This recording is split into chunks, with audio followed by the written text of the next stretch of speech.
শুভ সকাল আমার সকল আঙ্কেল আন্টিরা, তোমরা সবাই কেমন আছো? আমি তো ভালো আছি খুব। আর এই যে আমার মা এখানে রান্না করছে। কি রান্না করছো মা? এই যে পালং শাক রান্না করছি। এই যে শুকনো লঙ্কা জিরে কোন দিচ্ছে, এই যে বাকি সবজি ভেজে, এই যে সবজিগুলো ভেজে রেখে দিয়েছে। ওর ভেতরে বেগুন আছে, বেগুন বেগুন এই যে গাজর, মূলো, কুমড়ো, আলু, কড়াইতে সিম। এটা করে ছিম। এই সব সবজিগুলো আলাদা আলাদা করে ভেজে নিয়েছি।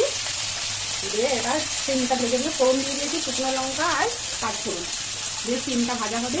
সিমটা ভাজা হলে পরেই সব সবজিগুলো দিয়ে লবণ হলুদ দিয়ে তার ভেতরে পালং শাক দিয়ে একবারে বসিয়ে দেবো। নামানোর সময় শুধু ধনে পাতা দিয়ে নামিয়ে নেবো, আর কোনো মশলাপাতি কিচ্ছু নেই। দিয়ে পালং শাক কেটে দিয়ে এই যে রাখা আছে।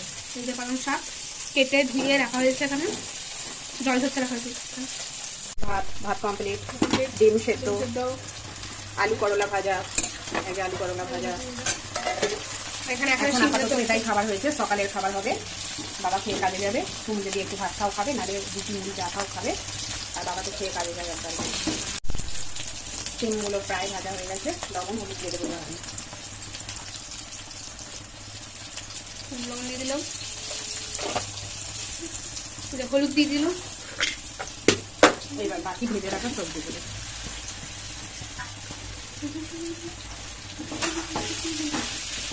এই সবজিগুলো নিয়ে ছেড়ে দেবে।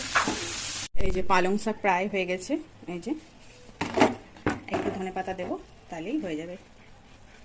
সুন্দর দেখতেও সুন্দর কালার হয়েছে। এদিকে বাবাই খেতে বসে গেছে, আলু করলা ভাজা ডিম সিদ্ধ দিয়ে খাচ্ছে। আর পালং শাক দেবো, করলা ভাজা দিয়ে খাওয়া হলে পালং শাক দেবো বাবাইকে খাওয়ার জন্য।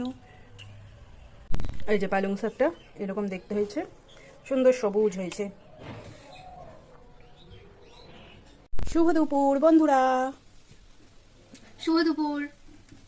আজকে দুপুরের খাবারে আছে পালং শাক, যেটা সকালে খাওয়া হয়েছিল সেটাই, আর চিংড়ি মাছের মালাইকারিটা আগের দিন করেছিলাম।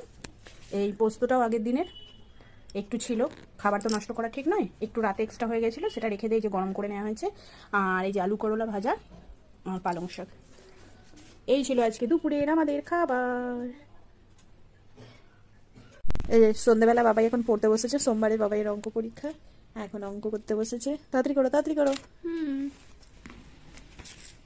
ছোট